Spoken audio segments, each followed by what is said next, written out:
दोस्तों नमस्कार। जैसा कि आपको मालूम है कि अमेरिका में प्रेसिडेंट डोनाल्ड ट्रंप ने शपथ ग्रहण समारोह में उन्होंने शपथ ग्रहण कर ली है या कर ली होगी। मैंने तो देखा नहीं है कि अमेरिका का टाइम और हमारे टाइम वाशिंगटन डीसी के टाइम में बहुत फ़र्क है। डोनाल्ड ट्रंप एक अमेरिका के 47वें राष्ट्रपति हुए हैं और सबसे ताकतवर राष्ट्रपति गिने जाने चाहिए, क्योंकि डोनाल्ड ट्रंप की एक शैली है कि जो वो कहते हैं उसको करते हैं। तो आज जो सबसे बड़ी समस्या है वो दुनिया के सामने एक आतंकवाद है, और वो आतंकवाद है जो पर्टिकुलर विचारधारा से उपजा है, जिसको कि हम इस्लाम कहते हैं। जब अमेरिका की फ़ौजें रसिया यहाँ से अफ़गानिस्तान से वापस लौटी तो बहुत बड़ा जश्न मनाया गया लोगों में। पाकिस्तान ने भी जश्न बनाया, क्योंकि कुछ कौमें इतनी बेगैरत और बेशरम हो जाती हैं कि उनको इंसानियत नाम की कोई चीज़ नज़र नहीं आती। तो कहा कि अब तो तालिबान आ गया है तो भारत से दुश्मनी हो जाएगी तालिबान की, क्योंकि तालिबान कट्टर इस्लामिक है और कट्टर इस्लामिक होने के नाते हिंदुओं का देश है भारत, हिंदू मेजॉरिटी का देश है, वो काफिरों का देश है, उससे झगड़ा होगा। लेकिन तालिबान को जो अमेरिका ने छोड़ा, तालिबान ने उसी इस्लामिक आतंकवाद में समर्थन दिया। ये जो बिडेन की जो पॉलिसी थी, जिससे कि उसी अभिधारणा को, कंसेप्ट को बल मिला कि अमेरिका भी तालिबान को चाहता है और अमेरिका की इमेज पूरी दुनिया में जो बिडेन ने खराब की। जब अमेरिका की इमेज जो बिडेन ने खराब की तो ये डोनाल्ड ट्रंप का भी एक हक बन जाता है कि being president of United state of America, उनको जो बिडेन की इन कार्यविधियों पर भी शिकंजा कसना चाहिए। और अमेरिका ने जो पॉलिसियां खोली हैं, अमेरिका की जो भी पॉलिसी रही हो, चाहे पाकिस्तान में रही हो, चाहे अफगानिस्तान में रही हो, वो सारी टेररिज्म, आतंकवाद को बढ़ावा देने वाली पॉलिसी रही। हो सकता है कि डोनाल्ड ट्रंप इस इस्लामिक आतंकवाद पर रोक लगाने की कोशिश करेंगे, अपनी खुद के फायदे के लिए एक ऐसी विचारधारा को आगे बढ़ने से रोकेंगे जो विचारधारा बेहद ही खतरनाक है दुनिया के लिए, इंसानियत के लिए।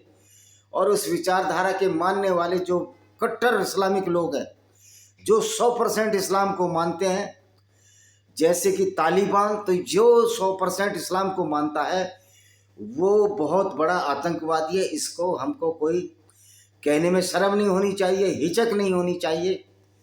तो डोनाल्ड ट्रंप को चाहिए कि वो कुरान इंग्लिश में है, ट्रांसलेट है, कुरान को ज़रूर पढ़ लें एक बार। और अपने यहाँ आए हुए मौलवी, जैसे शिकागो में बैठा है भारतीय एक मौलवी यासिर अलवाजिदी, उस पर नज़र रखें। और जितने भी मौलाना जो मदरसों में टीचिंग रख रहे हैं, ये सब पर नज़र रखें। अमेरिका के राष्ट्रपति का कार्य है, अमेरिका की पुलिस का कार्य है। और जो कुरान की पढ़ाई है वो सारे लोगों, सारी दुनिया के पुलिस को पढ़नी चाहिए। ये कानूनन ये ट्रेनिंग में होना चाहिए कि उन धर्म ग्रंथों का अध्ययन करें जो वास्तव में दुनिया की हिफाजत कर रहे हैं, वो तो धर्म ग्रंथ हैं। और उन अधर्म ग्रंथ का भी अध्ययन करें जो लोगों में दहशत फैलाने का कार्य कर रहे हैं और पूरी दुनिया को दो हिस्सों में बांट रहे हैं। अमेरिका यूनाइटेड नेशन ऑर्गेनाइजेशन को बहुत बड़ी मदद देता है, उसकी मदद से ही सारे ये काम चलते हैं। और मज़े की बात है, जब हमास ने इजराइल पर अटैक किया तो हमास को जिताने वाले भी यही गाजा के फिलिस्तीनी थे, क्योंकि फिलिस्तीनी भी मुस्लिम है और वो भी इसी इस्लाम को मानते हैं।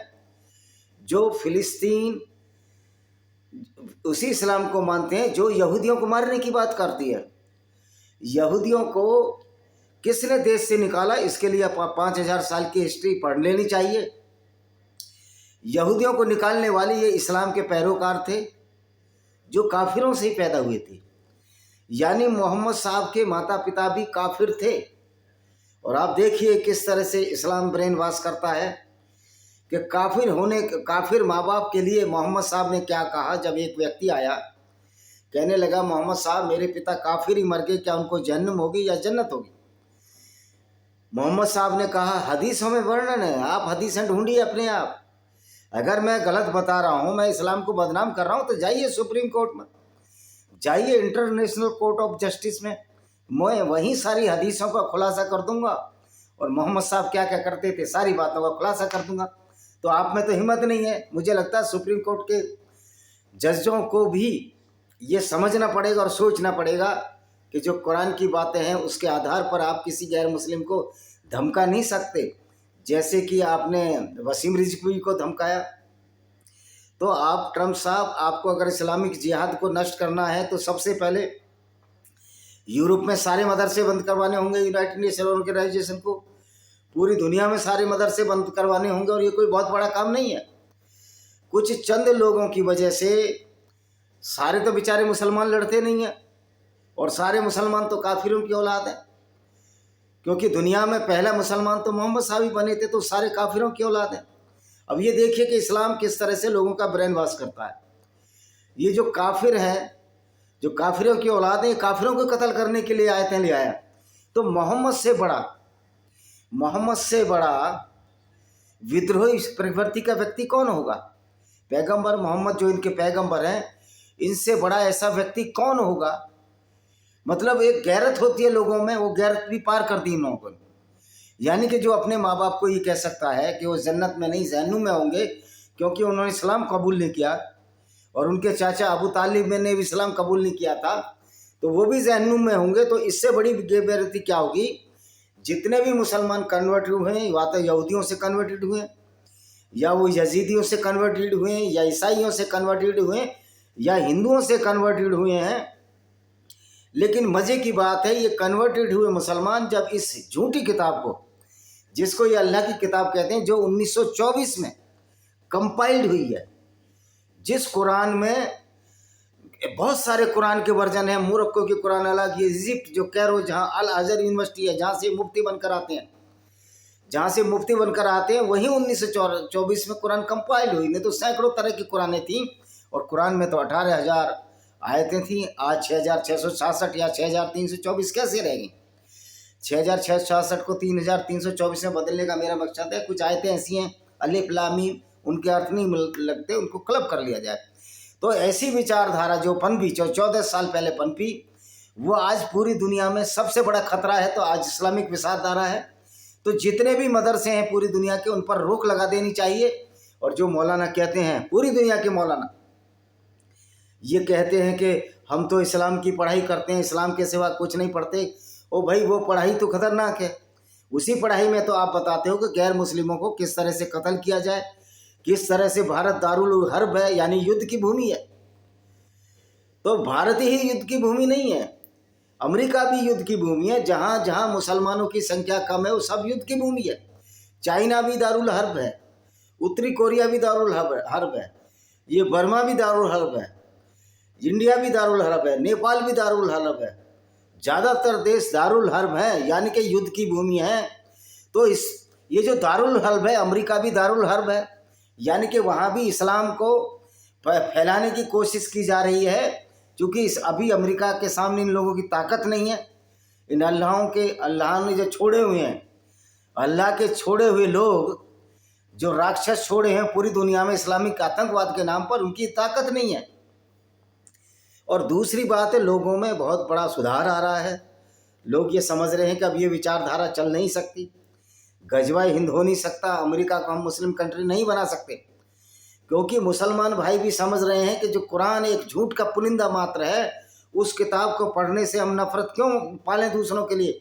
हम उस पैगंबर का डिफेंड क्यों करें जो पैगंबर पूरी दुनिया में पूरी ज़िंदगी काफिले लूटता रहा, जो तबूक जाकर लड़ता है, लोगों को ये कहकर ले जाता अपने साथियों को कि वहाँ से ब्लॉन्ड नीली आँखों वाली लड़कियाँ लूट कर लाएंगे तबूक की लड़ाई में। और जो इसका परिणाम हुआ, इस्लामिक परिणाम ये है कि यूनाइटेड किंगडम ने, इन गोरों ने, फ्रांस वालों ने शरण दी इन लोगों को, बिना ये जाने कि कुरान ने क्या लिखा। ये अपना इतिहास ही भूल गए कि स्पेन को इस्लामिक मुल्क बना दिया गया था। स्पेन में हजारों लाखों यहूदी ईसाई औरतों के साथ बलात्कार हुए थे जब स्पेन में इस्लाम आया था। वो तो भला हो फर्डिनेंड राजा, जो फर्डिनेंड हुआ, जिसने इनके आखिरी मूर को एक इस्लामिक राक्षस को हराकर वहाँ पर स्पेन में क्रिश्चियनिटी लाई। इतिहास गवाह है कि जहाँ जहाँ इस्लाम गया वहाँ वहाँ की संस्कृति को नष्ट भ्रष्ट और छीन करता रहा। स्पेन को बर्बाद कर दिया गया, तुर्की को बर्बाद कर दिया गया। और तुर्किया में जो हैगिया सोफिया था, एक चर्च था जिसको ये अर्दोगन ने, जो कि ओटोमन खलीफा बनना चाहता है, वो ओटोमन खलीफा जिसकी चूल्हें हिलाई भारत के योद्धाओं ने, जो जोधपुर से भेजी गई सेना थी जब ब्रिटिश कॉलोनियल रूल था। हेपा के युद्ध में, प्रथम विश्व युद्ध में इस खलीफा की सेना को भारतीय योद्धाओं ने हराया। तो वो दर्द लिए ये लोग बैठे हैं, इनका दर्द है मिटने के बजाय बढ़ता चला जा रहा है। तो आप सोचिए, ये हमास ने सिर्फ यहूदियों को इसलिए मारा कि वो काफिर थे, गैर मुस्लिम थे। ये आग पूरी दुनिया में लगी हुई है। फ्रांस ने शरण दी इस्लाम के मानने वालों को, ब्रिटेन ने शरण दी, और वहाँ ये क्या कर रहे हैं, 1000 लड़कियों के साथ, ब्रिटेन की गोरी लड़कियों के साथ ये बलात्कार कर रहे हैं। क्यों कर रहे हैं? क्योंकि इनके इस्लाम में ये जायज़ है कि अगर लड़की गैर मुस्लिम हो तो उसके साथ कुछ भी करो, उसको स्लेव बनाओ, दासी बनाओ, बाजारों में बेटो। तो ट्रंप को मुझे लगता है कि कुरान पढ़ने की ज़रूरत है और सारे मदरसे, पूरी दुनिया के मदरसों को बंद कर देना चाहिए। ये काम अकेले ट्रंप तो नहीं कर सकते, ये हमारे हर देश के, भारत में भारत की सरकार को करना पड़ेगा। आप ऐसे मदरसों को इजाज़त दे रहे हैं जो इस्लाम के नाम पर, इस्लाम तो खैर खुद में बहुत बड़ा आतंकवाद है, आतंकवाद को बढ़ावा दे रहे हैं। तो ये बीजेपी पार्टी भारत की वैसे तो खैरख्वाह बनती है, हिंदुओं की खैरख्वाह है, सबके साथ और सबके विकास की बात करती है। कन्हैया लाल की हत्या हुई, ये न मोदी जी बोले न मोदी जी की पार्टी बोली। इनके अंदर आखिर डर क्या है, आखिर भय क्या है? तो ये इन चीज़ों को बदलना होगा और हिंदुओं को समझना होगा। हिंदू, जैन, बौद्ध, सिख, जितने भी जो हिंदू मेन स्ट्रीम जो सनातनी है, उनको समझना होगा कि हमारा अस्तित्व जब ही है जब हम मिलकर एक रहें। इन नेताओं के चक्कर में हमको बंटना नहीं है। योगी जी सही मायने में एक आइडियल लीडर हैं, मोदी जी भी आइडियल लीडर नहीं है कि मोदी जी भी वहाँ चादर चढ़ाने चले जाते हैं दरगाह पर। आज देखिए इसमें सारे कॉन्ट्रास्ट आएंगे, डोनाल्ड ट्रंप से लेकर जगह जगह की कमियों की बात की जाएगी। तो ये भी वहाँ दरगाह पर चादर चढ़ाने चले जाते हैं।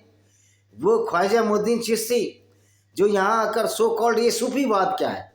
सूफीवाद एक इस्लाम को सही साबित करने की कोशिश में एक छला हुआ है, एक षड्यंत्र है जिसमें गानों को मान्यता दी, संगीत को मान्यता दी।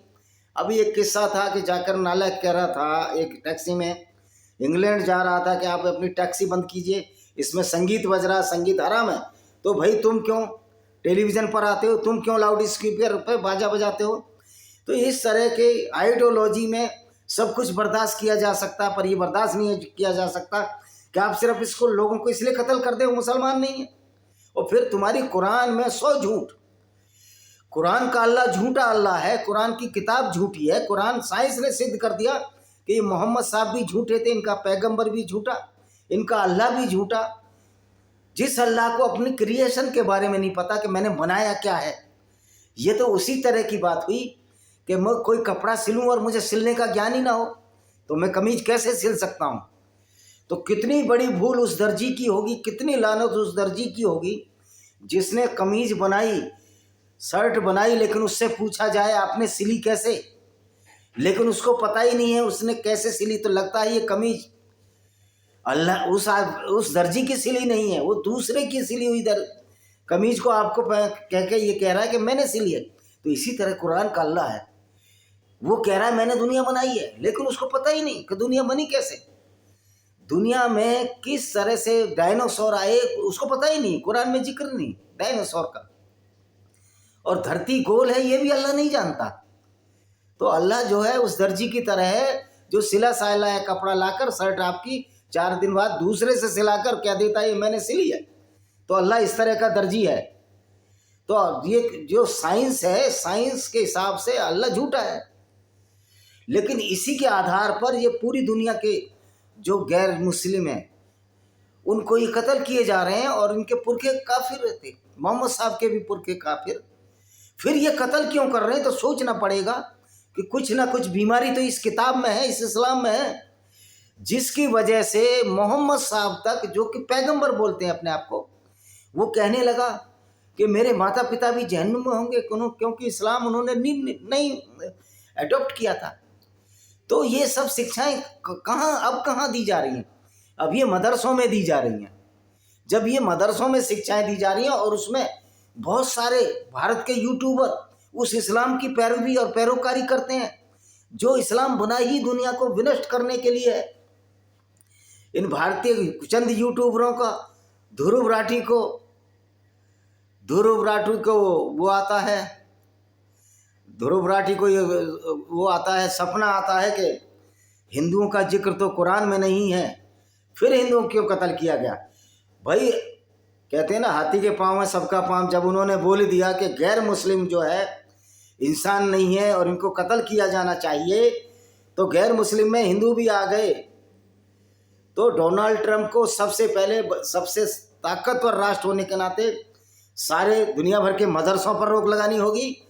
और शिकागो में जो एक टेररिस्ट रह रहा है, जो आतंकवादी मुल्ला रह रहा है, यासिर अलवादिजरी, जो शिकागो में रहता है, उसका मदरसा बंद करवाना होगा।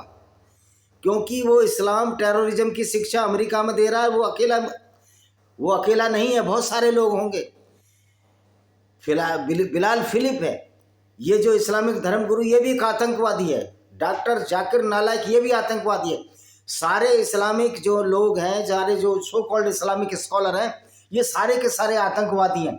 क्योंकि ये उसी इस्लाम को फॉलो करना चाहते हैं 100%, जो कि कुरान में लिखा है और इनकी हदीसों में लिखा है कि किस तरह गैर मुस्लिम औरतों को लूट कर उनको मोहम्मद साहब बाजारों में बेच दिया। और एक तहरीस बलात्कार होता है जिसमें कि गैर मुस्लिम और लड़की को घेर कर मुसलमान खड़े हो जाते हैं और घेरा तंग करते चले जाते हैं, और जो उस लड़की को पकड़ता है वो उसका शोषण करता है, फिर वो भीड़ से लगट जाता है, फिर दूसरी भीड़, इस तरह बारी बारी से उस औरत के साथ बलात्कार किया जाता है। तहरीस बलात्कार ये बड़ी मशहूर हदीस में है, सही मुस्लिम, सही बुखारी, हर जगह ये आपको मिल जाएगा। तो एक झूठ का जो फरेब का जो जाल बुना गया मोहम्मद साहब ने, उस जाल से पूरी दुनिया शर्मसार हो रही है, पूरी मानवता शर्मसार हो रही है। और हमारे मुस्लिम भाई भी अब कुरान को और हदीसों को पढ़कर शर्मसार हो रहे हैं कि ये किस तरह का पैगंबर था। एक हमारे डिपार्टमेंट में केंद्रीय भंडारण निगम में मकबूल अहमद नाम के इंजीनियर है, एग्जीक्यूटिव इंजीनियर, रिटायर हुए हैं। मैंने उनसे बोला, मैंने कि इस्लाम की आयतें हैं, डॉक्टर जाकिर नालायक का उनको वीडियो भेजा और दूसरे वीडियो भेजे, और मैं अपना वीडियो भी बजा कर भेजा। तो कहते हैं आप इस्लाम को नहीं समझ पाओगे। ओ भाई, हमने इस्लाम समझ लिया है, तुम नहीं समझे अभी तक इस्लाम को। तुम ऐसे व्यक्ति को अभी तक पैगंबर मानते चले आ रहे हो, मकबूल अहमद जी, जो एक लुटेरा था, जो काफिलों को लूटता था, जो औरतों को बाजारों में बेच देता था। इसका उल्लेख मिलता है सीरत रसूलुल्लाह की किताब इब्ने इसाक, पेज नंबर 465, अध्याय 83 पर। ये फट जाकिर नालायक जो रटता रहता है ना कुरान की आयतें, हमको भी बहुत रट गई हैं। तो कुरान ही तो कहती है, आपके 9:5 में कहती है कि जाइए गैर मुस्लिमों को जहाँ चाहो पाओ, कत्ल करो, 4 महीने जब बीत जाए, रमजान के पवित्र महीने के बाद कत्ल करो। 5:33 क्या कहती है कि विपरीत दिशाओं में हाथ पैर काट दो, उनको देश से निकाला दे दो। ओ भाई, तो ये किताब तो कहते हो कि दुनिया में हमेशा के लिए है, तो फिर ये आतंकवाद भी हमेशा के लिए। जब तक ये कुरान रहेगी और मदरसे रहेंगे, गैर मुस्लिमों की हत्याएं होती रहेंगी, और ये जिहाद के खिलाफ अगर आपने एंटी जिहाद नहीं किया तो दुनिया बर्बादी के कगार पर थी। तो मैं तो मोदी जी को भी कोई ज़्यादा शानदार आदमी नहीं मानता, उनको ज़्यादा इंटेलिजेंट व्यक्ति नहीं मानता। मुझे नहीं लगता मोदी को कोई इस्लाम की समझ होगी, ना गांधी जी को समझ थी। गांधी जी ने भी रघुपति अल्लाह। तो ज़रूरी नहीं कि जो लोग फेमस हो जाए बहुत बुद्धिमान हो जाए, उनको बहुत सारी गलतियां हैं उनके अंदर। वो आमने सामने की बहस में वो पॉलिटिशियंस हैं, वो कोई विद्वान लोग नहीं है। तो ये जो लोग चादर चढ़ा रहे हैं, आप समझो ये किस खतरनाक आइडियोलॉजी को, चाहे वो अमिताभ बच्चन हो, चाहे मैंने भी चादर चढ़ाई हो, तो मैं भी उस ऐसे व्यक्ति को जो कि भारतीय हिंदू रानियों का किडनैप करके जिनके साथ शादी की, जिसकी कब्र आज निजामुद्दीन औलिया में है, जिसको ये बड़ा रहमत वाला कहते हैं। कोई रहमत वाला सूफी संत हो ही नहीं सकता, कोई भी मुसलमान रहमत वाला नहीं हो सकता। वो मुसलमान का जो रहमत वाला वर्ड है और ब्रदरहुड है, वो सिर्फ मुसलमानों के लिए है। क्योंकि कुरान में एक ऐसी आयत है कि किसी भी मुसलमान का कत्ल पूरी दुनिया की इंसानियत का कत्ल है। 5:32 तो आपकी यही कहती है। तो भाई आप ये बताइए, डोनाल्ड ट्रंप साहब, आपने यहाँ तालिबान को यहाँ बैठा दिया, तो वो इस्लामिक गुंडागर्दी का पर्याय हैं, प्रतीक हैं। तालिबान कोई अच्छा आदमी नहीं है। हिंदुस्तान से वो लगाव रखते हैं, वो उनके पर्सनल अहकाम है, उनके पर्सनल एटीट्यूड है, लेकिन इस्लाम के हिसाब से वो लगाव नहीं रखते। तो यहाँ देखिए, मुसलमान का ईमान तो बिका हुआ वैसे ही है। जो मुसलमान जो मोहम्मद साहब के साथ गए थे वो औरतों पर बिक गए, वो पैसों पर बिक गए, लूट पर बिक गए। तो ऐसे लुटेरे जो ग्रोह है वो कब किस तरह बिक जाए, ये इस्लाम कब काबू में रहता है। कुरान में भी आयत है कुरान कि जब आप कमज़ोर हो तो आप अपने को अलतकैया या झूठ बोलो कि हाँ हम आपकी आपकी आपके आपके जो सम्मान करते हैं, एहतराम करते हैं। और मोहम्मद साहब ने भी जब मोहम्मद के मुसलमान संख्या में कम थे तो गैर मुस्लिमों का एहतराम किया। सूरह अल नजम में आयतें लिख दी क्या, अल्लात अल मन्नात अल उज्जा, जो 3 देवियाँ थीं जो मूर्ति पूजकों की, कह रहे ये भी देवियाँ, इनकी भी पूजा कर सकते हैं। लेकिन बाद में मोहम्मद अपने वचन से मुकर गया। जब वो मदीना चला गया, तलवार हाथ में आ गई, लूटने में मज़ा आने लगा। उसने कहा ये तो मेरे मुंह से शैतानी आयतें थीं जो शैतान ने मेरे मुंह में डलवा दी। वो तो तुम्हारा जो ये तुम्हारा अल्लाह ऐसा अल्लाह है जो शैतान को मोहम्मद के मुंह में आयतें डालने से नहीं रोक पाया। और मज़े की बात है, कत्लो गारत की आयतें डाल रहा है वो फरिश्ता, जिसको तुम फरिश्ता कहते हो, जिब्रील फरिश्ता है, ये वो शैतान है। तो ये तो शैतानी, पूरी शैतानी किताब है। सलमान रश्दी ने लिख दिया सैटानिक वर्सेस, आपको जलन लग गई। आपकी आयतें खोल खोल कर चीख चीख कर कह रही कि आपको कत्लो गारत करनी है, पूरी दुनिया में इस्लाम फैलाना है। तो ये किताब शैतानी किताब नहीं हुई। एक ही शैतानिक वर्सेस क्यों, जो भी वर्ष कुरान की है जो गैर मुस्लिमों के खिलाफ है, जो इंसानियत के खिलाफ है, वो शैतानिक वर्सेस नहीं है और क्या है। तो आप कितने लोगों का मुंह बंद करोगे। सलमान रश्दी पर चाकू मारते हो 72 साल के पे। अगर यही लोग जो गैर मुस्लिम हैं, जो काफिर हैं, ये भी कहें भी हम भी युद्ध करेंगे, हम उन लोगों के खिलाफ युद्ध करेंगे जो हमको काफिर और नीच समझते हैं, इनके अल्लाह ने और मोहम्मद ने कैसे हक दे दिया ये हमको नीच कहें। दूर फुटे ऐसे अल्लाह पर लानत, ऐसे पैगंबर पर जो गैर मुस्लिमों को काफिर कहे, उनको नीच कहे, पोटी जितना गंदा कहे। ऐसे अल्लाह और ऐसे पैगंबर की जरा सी भी औकात नहीं हमारे मन में, ना उसके लिए इज्जत है। और जो इज्जत करते हैं पैगंबर की गैर मुस्लिम, वो तो निरे मूर्ख है, निपट अज्ञानी है। ऐसे अज्ञानी तो बहुत सारे पूरी दुनिया के नेताओं में, लीडरशिप में हैं। तो हमको खुलकर सामने आना पड़ेगा, हर व्यक्ति को गिट वाइल्डर बनना पड़ेगा, योगी जी जैसे कठोर निर्णय लेने पड़ेंगे, हर व्यक्ति को इस्लाम के खिलाफ एक एंटी जिहाद शुरू करना पड़ेगा तर्क और तर्क से।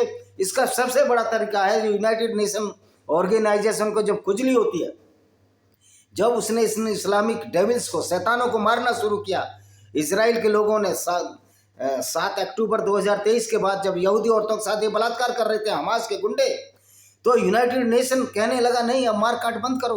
क्यों भाई, जब तक गुंडों को समूल नाश कर दिया जाए, आप यूनाइटेड नेशन ऑर्गेनाइजेशन इस बात की गारंटी दे सकता है कि फिर वो अटैक नहीं करेंगे। इजराइल ने वही काम किया जो करना चाहिए था। इन शैतानी आयतों को मानने वाले लोगों के साथ वही सबक जरूरी है जो इजराइल ने किया। उसने युद्ध विराम नहीं किया, और तो और उसने यूनाइटेड नेशन ऑर्गेनाइजेशन के जनरल सेक्रेटरी एंड्रियो गुटेरेस को वीज़ा देने से मना कर दिया। ये यूनाइटेड नेशन ऑर्गेनाइजेशन ही गैर मुस्लिमों को मरवा रहा है। अमेरिका और यूनाइटेड नेशन ऑर्गेनाइजेशन को समझना चाहिए कि हमको आतंकवाद क्यों ख़त्म करना, कैसे ख़त्म करना है, और क्यों उन लोगों की तरफदारी नहीं करनी है जिनकी किताब ही ये कहती है कि गैर मुस्लिमों को कत्ल करो। तो ये देखिए, ये पूरी मेरी किताब है विनेमस फैंक्स ऑफ कोबरा, जो जहर इस्लाम उगलता है। इसमें सारी आयतें हैं। इसमें परसिक्यूशन ऑफ अहमदिया, सिंगापुर में कितने कितने अब तक परसिक्यूशन हुए, कितने हिंदुओं की बेइज्जती हुई, कितनी यहूदियों की बेइज्जती हुई, कितनी यजीदियों की बेइज्जती हुई, कितनी जैन और बुद्ध और सिखों के हरमंदिर साहब को तोड़ा गया। ये पूरी किताब नट सेल में है, venomous fangs of cobra, dangerous poison to the society. इसको खरीदिए, मैं कहता हूँ इसको लाखों की संख्या में खरीद कर पढ़िए। ये अमेजोन और फ्लिपकार्ट पर है, और यूनाइटेड स्टेट ऑफ अमेरिका में इसका प्रचार बहुत तेज़ी से अब हो रहा है। मैंने भी कल कुछ समाचारों में देखा है। तो ये किताब आप खरीदिए। और मेरी बहुत सी भी किताबें हैं, discriminated Hindus by Vijay Kumar Pal, lost paradise Kashmir by Vijay Kumar Pal, paranoia of cults by Vijay Kumar Pal, invaders and hidden facts by Vijay Kumar पाल।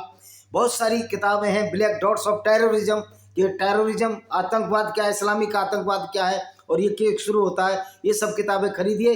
तो इस्लाम की आतंकवाद की जड़ में कुरानी आयतें हैं। तो जो दूसरों को जो भी आयतें जो गैर मुस्लिमों को कत्ल करने की बात करती हैं, क्या वो शैतानी आयतें नहीं है? वो जिब्रील फरिश्ता जो इस तरह की आयतें लाता था, वो फरिश्ता है या शैतान है? ये फैसला हम सबको मिलकर करना है। और जिहाद के खिलाफ बहुत ज़रूरत है एंटी जिहाद करने की। पहले तो एंटी जिहाद ऐसे नहीं है कि मारकाट से ही होगा, वो लोगों के, हमारे मुस्लिम भाइयों को समझा कर भी किया जा सकता है। और मैं समझता हूँ कोई भी हमारा मुस्लिम भाई इतना ज्ञानी और मूर्ख नहीं होगा जो झूठे अल्लाह झूठे पैगंबर पर विश्वास करके अपनी तौहीन और बेइज्जती कराए और इंसानियत को शर्मसार करके लोगों को कत्ल करना शुरू करे। मुझे मुसलमान भाइयों से ऐसी उम्मीद नहीं है, ख़ास तौर से पाकिस्तानी मुस्लिम भाइयों से मुझे ऐसी उम्मीद नहीं है, अफगानिस्तानी मुस्लिम भाइयों से ऐसी उम्मीद नहीं है, क्योंकि तुम भी काफिरों की औलाद हो। तुम्हारी परनानी परदादियों के साथ इन अरबी और तुर्की मुसलमानों ने आकर बलात्कार किया, तुमको तलवार के डर से सलवार पहनाया, तब आकर आप अवैध संतान के रूप में जन्मे हो। कितनी बड़ी लानत और तोहमत दी इस इस्लाम ने, और आप इस्लाम को अपना आका समझ बैठे। यही भूल हमको ख़त्म करनी है। अगली वीडियो में हिंडनबर्ग पर बनाऊंगा कि हिंडनबर्ग ने किस तरह झूठ बोला था और किस तरह भारतीय यूट्यूबर जो हिंडनबर्ग का फेवर ले रहे थे, इनके खिलाफ कठोर कार्रवाई भारत सरकार क्यों नहीं करती है। ये भारत सरकार की कमजोरी है, और इसी कमजोरी की वजह से जो बीजेपी की जो 330 सीटें थी उससे 240 हुई है। कहीं ऐसा ना हो अगली बार 150 ही सीटें रह जाएं, क्योंकि हिंदुओं की पैरोकार बीजेपी भी नहीं हमको मालूम होती, और हिंदू किसी का गुलाम नहीं है। हिंदू अगर जीता है या कोई भी कम्युनिटी अगर जीतती है तो अपनी ताकत के बल पर जीतती है, क्योंकि वोट हिंदुओं से मिलते हैं। तो बीजेपी ताकतवर नहीं है, हिंदू ताकतवर है, जिसकी वजह से बीजेपी आई। इसी के साथ इस वीडियो को मैं विराम देता हूँ।